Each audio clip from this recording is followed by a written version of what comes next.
A very good morning class. Hope you all are fit and fine. Welcome in my physical education class. I am going to continue your chapter 2 sports and nutrition. तो इससे पहले मैंने जो आपको पढ़ाया था balance diet, nutritions, nutrients, macronutrients, micronutrients, non nutritive components, nutritive components, ये सारे मैंने पढ़ाए थे। अब इसका आता है नेक्स्ट टॉपिक आता है आपका eating for weight control.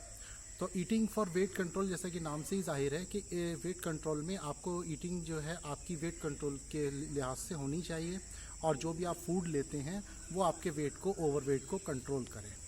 Wait को आपके कंट्रोल, ज़रूरी नहीं है कि आप ओवरवेट हैं तभी आपकी ईटिंग सही होनी चाहिए, लेकिन ईटिंग आपको वेट गेन करने के लिए भी होती है।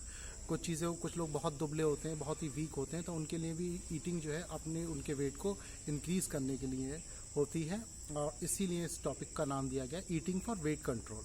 तो वेट कंट्रोल में आप क्या कर सकते हैं, क्या क्या चीज़ें हैं। सबसे पहले आपको अपना एक मेजरमेंट लेना होता है। मेजरमेंट कैसे तरीके से कि आप कितने फिट हैं, कितने ओबीज हैं, कितने हेल्दी हैं, या कितने अंडरवेट हैं। तो ये सारी चीज़ें आपको चेक करना होता है। फॉर एग्ज़ाम्पल जैसे किसी भी आपको डिस्टेंस को मेजर करने के लिए आपको मीटर की ज़रूरत होती है, उसका एक स्केल होता है, इसका एक यूनिट होता है। फॉर एग्ज़ाम्पल अगर किसी भी लिक्विड को आप मेजर करते हैं तो उसका एक यूनिट होता है लीटर, मिलीलीटर, ठीक है। कोई वेट अगर आप लेते हैं तो उसका एक यूनिट होता है। फॉर एग्ज़ाम्पल जैसे कि कोई भी मास है तो कितने केजी है, कितने ग्राम है, कितने मिलीग्राम है, ये सारा वेट, ये यूनिट होता है। इसी तरीके से आप कितने फिट हैं, इसका भी एक यूनिट होता है, उसको बोलते हैं BMI। BMI means body mass index.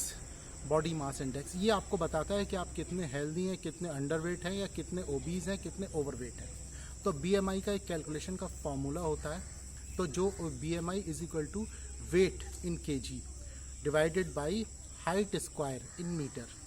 यानी BMI क्या है, आपका वेट का, आपको अपने बॉडी वेट का जो आपका kg में वेट होना चाहिए, वो वेट आपका हाइट से डिवाइड कर दिया जाए, हाइट स्क्वायर से। हाइट को 2 बार मल्टीप्लाई करके उसको डिवाइड कर दिया जाए, तो उसकी जो रीडिंग आती है वो आपका एक कैटेगरी डिसाइड करती है। उसका एक चार्ट होता है कि अगर आपका BMI कैलकुलेशन, जो आपकी जो कैलकुलेशन आती है वो अगर 18 से कम है, बिलो 18 है, तो आप अंडरवेट होते हैं।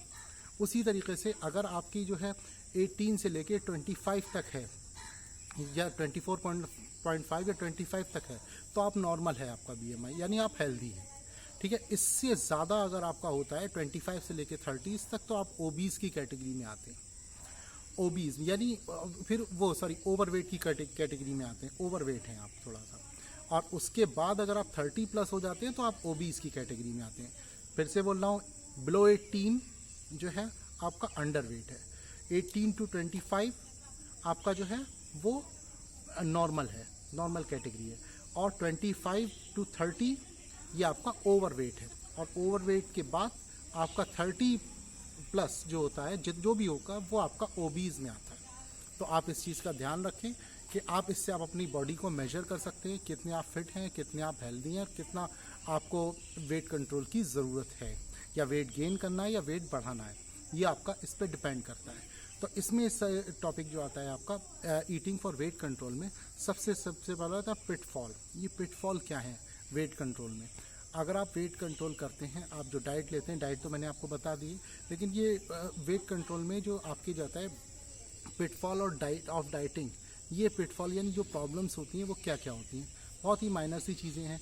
जब भी आप कोई भी डाइटिंग के लिए किसी से मिलते हैं, किसी से बात करते हैं, तो वो आपको जो कुछ ऐसे कॉम्प्लिकेटेड फूड बताते हैं, कॉम्प्लिकेटेड चीज़ें बता देते हैं, जिससे आप बहुत ज़्यादा स्ट्रेसफुल हो जाते हैं और आपको प्रॉब्लम होती है उसको कंटिन्यू करने में।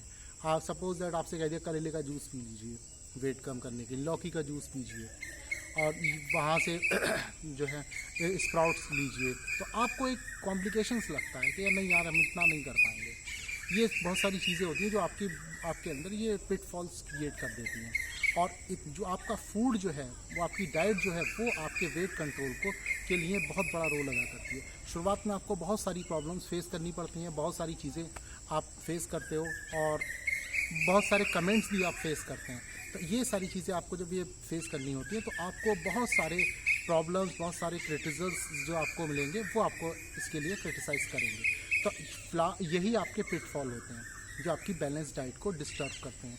लेकिन आपको इनसे जो है अपने आप को दूर रखना है, अपने आप को अपने वेट को कंट्रोल करने के लिए। अगर आप चाहे आपका वेट इंक्रीज़ हो या फिर आपका वेट आपको वो कम करना हो, आपको ये सारी चीज़ें बहुत ख़ास तौर से ध्यान रखना है कि ये जो भी पिटफॉल हैं उनको आपको फेस करना होगा।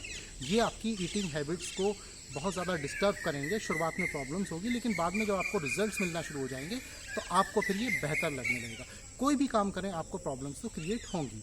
तो इस लिहाज से आपका जो है आपको अपना ध्यान रखना है, और इस टॉपिक के लिहाज से आपको जो है पिटफॉल्स जो होते हैं उनको बहुत ध्यान में रखना है। और इस पर एक शॉर्ट नोट भी आ सकता है आपसे पूछने के लिए। तो इसकी मैंने बताया पिटफॉल ऑफ डाइट। तो इसके बाद आपका नेक्स्ट चैप्टर आता है ओबीज में, ईटिंग फॉर वेट कंट्रोल में। नेक्स्ट चैप्टर आता है आपका maintaining healthy body weight, pitfall of dieting, food intolerance. तो फूड इंटॉलरेंस क्या होता है? फूड इंटॉलरेंस मैं आपका नेक्स्ट वीडियो में कंटिन्यू करूंगा। फूड इंटॉलरेंस इंपॉर्टेंट है, शॉर्ट नोट में भी आता है और लॉन्ग क्वेश्चंस में भी आपसे क्वेश्चन रेज किया जा सकता है फूड इंटॉलरेंस का। ठीक है, तो फिलहाल के वीडियो में इतना ही। नेक्स्ट वीडियो में आपको फूड इंटॉलरेंस मैं आपका कंटिन्यू करूँगा। Thank you.